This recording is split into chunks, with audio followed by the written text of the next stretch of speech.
Hello everyone, welcome to Aurum classes. आज हम start करने जा रहे हैं सॉल्यूशन चैप्टर के एक्सरसाइज सॉल्यूशंस। तो एक्सरसाइज सॉल्यूशन में आज जो हम कवर करने वाले हैं वो क्वेश्चन 1 के means first part of question के सारे MCQs. So there are 12 MCQs, तो उनका एक्सप्लेनेशन हम यहाँ पे करेंगे। Means MCQs with explanation solve करके, और अगर जो कॉन्सेप्चुअल हैं उनके कॉन्सेप्ट समझ के हम यहाँ पे सॉल्व करेंगे। तो चलिए स्टूडेंट स्टार्ट करते हैं। लेकिन सबसे पहले मैं रिक्वेस्ट करूंगी आप सबसे कि प्लीज अगर आप इस चैनल पे नए हैं तो चैनल को सब्सक्राइब करिए, हमको सपोर्ट करिए। इससे हमें भी इनकरेजमेंट मिलता है वीडियोस बनाने के लिए, और हेल्प भी होगी आपको, क्योंकि हम बहुत सिंपल इजी वर्ड्स में एक्सप्लेन करते हैं, छोटे छोटे कॉन्सेप्ट्स एक्सप्लेन करते हैं।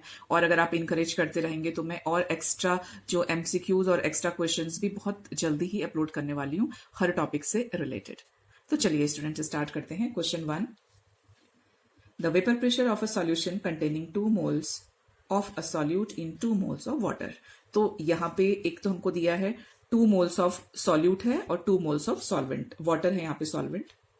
वेपर प्रेशर ऑफ सॉल्यूशन का जो वेपर प्रेशर है, ठीक है, सॉल्यूशन का जो वेपर प्रेशर है वो हमको फाइंड आउट करना है।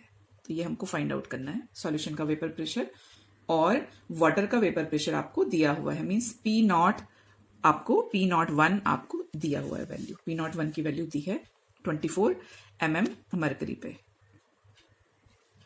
तो अब यहां पे हमको वेपर प्रेशर ऑफ सॉल्यूशन मतलब P फाइंड करना है। So the formula we will use, this is the formula. ये फॉर्मूला हमको यूज करना है इसमें।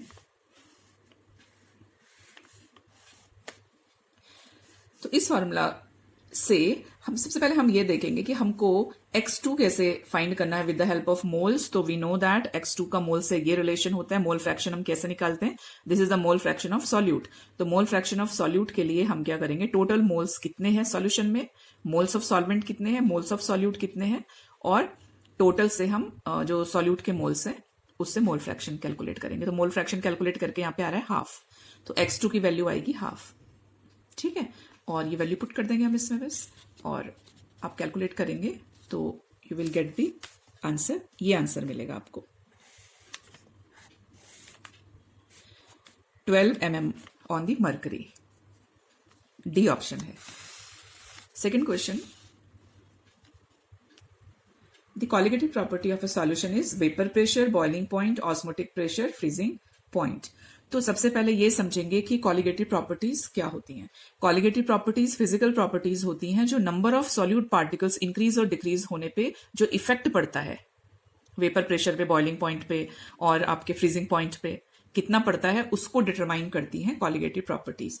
तो यहाँ पे आपको ये ध्यान रखना है कि vapour pressure colligative property alone नहीं है। Lowering of vapour pressure means आपने नॉन वॉलेटाइल सॉल्यूट ऐड किया तो लोअरिंग ऑफ वेपर प्रेशर हुआ, वो कॉलिगेटिव प्रॉपर्टीज होगी। तो ए ऑप्शन नहीं होगा, क्योंकि lowering of vapour pressure colligative properties है, न कि vapour pressure. Same way B भी नहीं होगा, क्योंकि elevation in boiling point colligative properties है, बॉइलिंग पॉइंट नहीं है। डी भी नहीं होगा, क्योंकि फ्रीजिंग पॉइंट में depression in freezing point colligative property है, फ्रीजिंग पॉइंट नहीं है।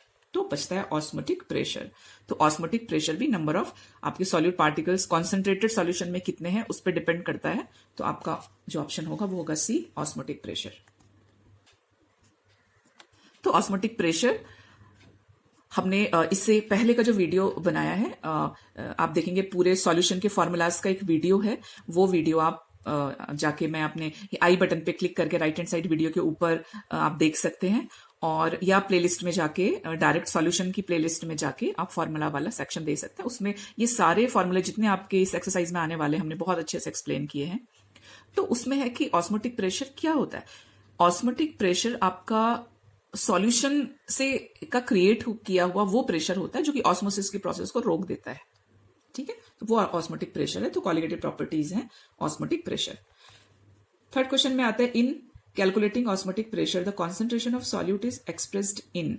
जब हम ऑस्मोटिक प्रेशर को कैलकुलेट करते हैं, ठीक है, तो ये फॉर्मूला है। ऑस्मोटिक प्रेशर को हम कैलकुलेट करते हैं तो this is osmotic pressure pi, और हम अगर नॉर्मली गैस वाला जो इक्वेशन है आपका आइडियल गैस इक्वेशन लें तो वो क्या होती थी, PV is equal to nRT। तो वहीं से ये एक्सप्रेशन लिया हुआ है, बस हमने ये पाई चेंज किया है P से।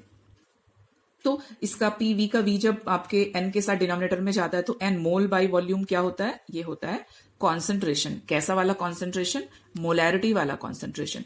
क्यों है ये मोलैरिटी वाला कॉन्सेंट्रेशन? बिकॉज मोलैरिटी कॉन्सेंट्रेशन हमको बताता है moles of solute in solution के वॉल्यूम में, लीटर में। कैसे? लीटर में, लीटर में होना चाहिए ये, ठीक है। तो जो N/V रिप्रेजेंट करता है मोलैरिटी को, तो इसलिए जो ऑप्शन होगा हमारा ए मोलैरिटी होगा।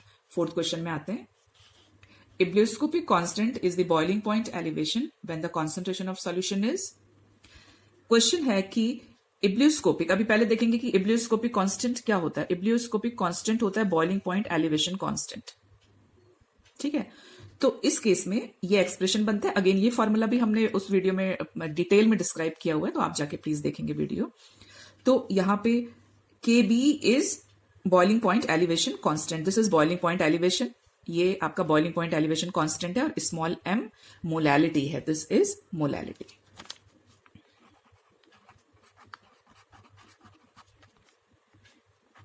दिस इज मोलैलिटी, ठीक। तो अब क्वेश्चन है आपका कि ये दोनों कब एक दूसरे को इक्वेट करेंगे, ये दोनों कब एक हो जाएंगे। तो ये दोनों का वैल्यू एक होगा जब मोलैलिटी 1 हो जाएगी, तो डेल्टा TB KB के इक्विवेलेंट हो जाएगा। तो जब मोलैलिटी 1 होगी तो डेल्टा TB KB के इक्विवेलेंट होगा। ओके, नेक्स्ट क्वेश्चन फिफ्थ देखते हैं। क्रायोस्कोपिक, और एक और चीज है स्टूडेंट्स यहाँ पे, जो ये KB है बॉइलिंग पॉइंट एलिवेशन कांस्टेंट, आपको याद रखना है, इसको ही इब्लियोस्कोपिक कांस्टेंट भी कहते हैं। तो ये क्वेश्चन भी आता है अलग से MCQs। फिफ्थ में क्रायोस्कोपिक कांस्टेंट डिपेंड्स ऑन। अब देखते हैं हम कि क्रायोस्कोपिक कांस्टेंट क्या होता है। तो क्रायोस्कोपिक कांस्टेंट होता है delta TF is when directly proportional to molality, और जब हम प्रोपोर्शनैलिटी का साइन हटाते हैं तो KF आता है। KF is depression in freezing point constant, KF, इसको ही क्रायोस्कोपिक कांस्टेंट भी कहते हैं। जो डेल्टा TF है, delta TF is depression in freezing point, this is molality and this is cryoscopic constant. तो क्वेश्चन है क्रायोस्कोपिक कांस्टेंट किस पे डिपेंड करेगा। तो ये भी कॉलिगेटिव प्रॉपर्टीज है, तो ये नंबर्स पे डिपेंड करती है, नेचर पे डिपेंड नहीं करते हैं कभी भी। तो जितने ज्यादा नंबर्स होंगे अकॉर्डिंगली इफेक्ट पड़ेगा इन प्रॉपर्टीज पे। तो नंबर ऑफ सॉल्वेंट मॉलिक्यूल पे डिपेंड करेगा, ये नंबर पे डिपेंड करेगा, ये याद रखिए। कॉलिगेटिव प्रॉपर्टीज नंबर पे डिपेंड करती है, नेचर पे डिपेंड नहीं करती है कभी। सिक्स्थ क्वेश्चन है, आइडेंटिफाई द करेक्ट स्टेटमेंट। तो इसमें आपको आइडेंटिफाई करना है correct statement. A, vapour pressure of solution is higher than that of pure solvent. तो ऐसा नहीं हो सकता। जो सॉल्यूशन का वेपर प्रेशर है, सॉल्यूशन के वेपर प्रेशर में क्या होगा आपका कि कोई अगर हम नॉन वॉलेटाइल की बात करते हैं, तो अगर कोई नॉन वॉलेटाइल सॉल्यूट को ऐड करते हैं आप सॉल्यूशन में, किसी सॉल्वेंट में, तो वेपर प्रेशर डिक्रीज होता है, ठीक है। तो इंक्रीज नहीं हो सकता, ये ऑप्शन रॉन्ग है। Boiling point of solvent is lower than that of solution.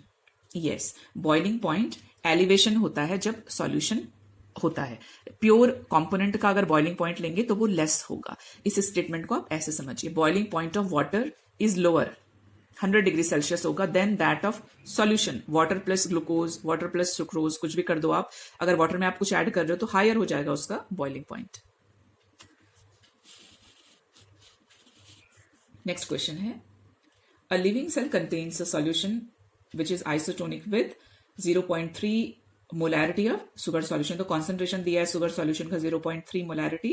What osmotic pressure develops when cell is placed in 0.1। अब यहाँ पे दो conditions है। एक में आपका 0.3 sugar solution है, पाई शुगर लिया है हमने ये। तो एक में आपका जो शुगर सॉल्यूशन है, शुगर सॉल्यूशन कैसा है, दिस इज नॉन इलेक्ट्रोलाइट, मतलब ये डिसोशिएट नहीं होता है सॉल्यूशन में, तो इसके साथ तो कोई प्रॉब्लम नहीं है। इसका जो आई होगा, वांट ऑफ फैक्टर, वो 1 होगा, क्योंकि ये ब्रेक नहीं हो रहा है। ये एक मॉलिक्यूल लेंगे आप तो ये एक ही मॉलिक्यूल रहेगा सॉल्यूशन में। सेकंड KCl है, KCl इज इलेक्ट्रोलाइट, ये सॉल्यूशन में 2 मोल्स बना देता है। यहां आपने क्या लिया, यहां आपने 1 मोल लिया, आपने 1 से स्टार्ट किया, लेकिन सॉल्यूशन में इसने ये डिसोशिएट हो गया तो इसने 2 मोल्स दिए सॉल्यूशन में, तो जो आई का वैल्यू होगा वो 2 हो जाएगा यहाँ पे, ठीक। तो आई भी हमने जो प्रीवियस वीडियो है उसमें फॉर्मूले वाले वीडियो में एक्सप्लेन किया है। यहां पे अब नॉन इलेक्ट्रोलाइट एंड इलेक्ट्रोलाइट का हम डिफरेंस देख रहे हैं ऑस्मोटिक प्रेशर में। तो पहले हम यहां पे लेंगे शुगर का I MRT, यहां पे KCl का लेंगे I M2RT। Are gas constant है, इसका वैल्यू सेम होगा। टी टेम्परेचर है, टेम्परेचर यहाँ पे हमारा बॉडी टेम्परेचर दिया है 310 केल्विन, तो ये भी सेम रहेगा। तो क्या करेंगे, यहाँ पे हम लिखेंगे जो ऑस्मोटिक प्रेशर है, यहाँ पे पूछ रहे हैं कि what osmotic pressure develops when cell is placed in 0.1 एक electrolyte KCl solution at body temperature. तो यहाँ पे हम दोनों का डिफरेंस हमको बताना है, तो वैल्यूज पुट करेंगे यहाँ पे। आई M1RT, आई M2RT, RT कॉमन हो जाएगा। यहाँ पे आपके नॉन इलेक्ट्रोलाइट शुगर के लिए तो यहाँ पे 1 है आई का वैल्यू, यहाँ पे 2 है। M1 M2 की वैल्यूज पुट करेंगे और ये कैलकुलेट करके आपकी वैल्यू आएगी 2.5 ATM और 2.48 ATM। नेक्स्ट क्वेश्चन स्टार्ट करते हैं। Eighth question, osmotic pressure of blood is 7.65 ATM at 310 kelvin and aqueous solution of glucose isotonic with blood has the percentage. अब यहाँ पे हमको परसेंटेज बाय वॉल्यूम, हमको वॉल्यूम निकालना है कि इतने वॉल्यूम में इतना ग्राम है, तो 100 आपके वॉल्यूम में कितना ग्राम होगा, हमको 100 में निकालना है। जो हमको मिलेगा वो 1 लीटर में मिल सकता है हमको, या और किसी टर्म वैल्यू में मिल सकता है, तो हमको 100 में निकालना है, परसेंटेज निकालना है। तो ये कैलकुलेट करने से पहले हमको मीन्स क्या चाहिए, हमको चाहिए मास इन ग्राम के फॉर्म में फॉर्मूला और वॉल्यूम के फॉर्म में वॉल्यूम भी चाहिए हमको।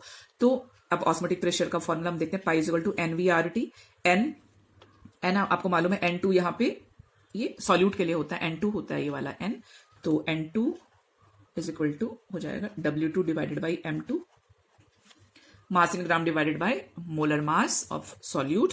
तो ये एक्सप्रेशन आ गया, ये एक्सप्रेशन मिल गया हमको। ठीक है, हमको क्या चाहिए, कितना ग्राम कितना लीटर में है, या कितना ग्राम कितना मिलीलीटर में है। तो W/V हमको कैलकुलेट करना है। यहाँ पे पाई का वैल्यू ऑस्मोटिक प्रेशर दिया हुआ है, M2 यहाँ पे ग्लूकोज है, तो ग्लूकोज का आपको कैलकुलेट करना पड़ेगा। यहाँ पे कैलकुलेट किया हमने 180 यूनिफाइड मास निकलेगा, यहाँ पे हमने वैल्यू रखी इसकी। उसके बाद R की वैल्यू ये, T का value, and we will calculate. तो हमको क्या मिला, आंसर जो मिलेगा ग्राम पर वॉल्यूम वो इतना मिलेगा। ठीक है, लेकिन अभी जो क्वेश्चन है वो कंप्लीट नहीं हुआ है। क्वेश्चन में आपको ये जो वैल्यू मिली है ये डेसीमीटर क्यूब में मिली है, हम क्या करेंगे, इसको सेंटीमीटर क्यूब में कन्वर्ट कर देंगे। तो सेंटीमीटर क्यूब में हम कन्वर्ट कर सकते हैं इसको यहाँ पे। तो जो रिलेशन होगा इसका ये होगा इतना 10³ सेंटीमीटर क्यूब में हमने इसको कन्वर्ट किया है। कन्वर्जन आई होप आपको क्लियर होंगे कि डेसीमीटर क्यूब से सेंटीमीटर क्यूब कैसे कन्वर्ट करना है। आप मीटर क्यूब की हेल्प से भी कर सकते हैं कि सेंटीमीटर मीटर से कैसे कनेक्टेड है, डेसीमीटर मीटर से कैसे कनेक्टेड है, और डेसीमीटर और सेंटीमीटर को इक्वेट कर देंगे। ठीक है, तो यहाँ पे ये वैल्यू आएगी कि 10³ 1000 सेंटीमीटर क्यूब वॉल्यूम कंटेन्स इतना। इसका मतलब क्या हुआ, इसका मतलब है कि 10³ सेंटीमीटर क्यूब कंटेन इतने ग्राम ऑफ ग्लूकोज, तो 100 कितना कंटेन करेगा। तो यहाँ पे हम ये कैलकुलेट करके हमको 5.41% बाई वॉल्यूम निकल जाएगा, ए इसमें आंसर होगा।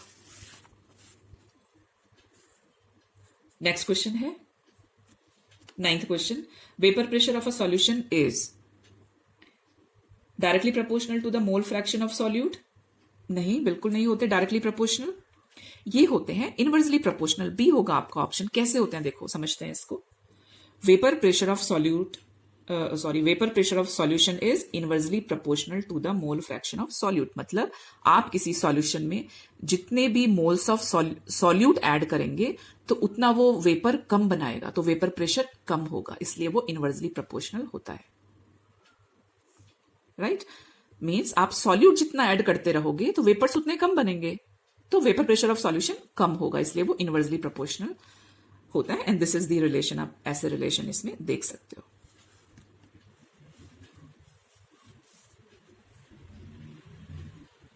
टेंथ क्वेश्चन है, pressure cooker reduces cooking time for food because boiling point of water involve in cooking is increased.